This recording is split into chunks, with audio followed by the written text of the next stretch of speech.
हम ईरान के साथ खड़े हैं और पाकिस्तान को खुलकर खड़ा हो जाना चाहिए।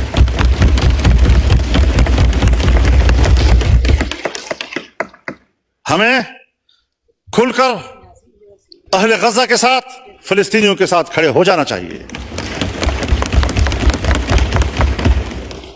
यहूद हनूद ये एक है, वो एक दूसरे के इत्तेहादी हैं। अगर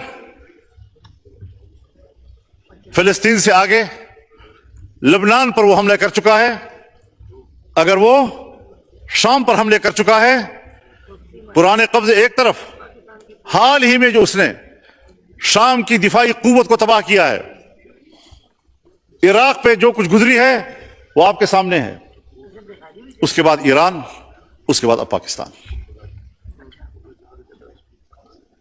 तो फिलिस्तीन, लबनान, शाम, इराक, ईरान और अब पाकिस्तान, और पाकिस्तान की एटमी कुव्वत को तबाह करना इनका एजेंडा हो सकता है।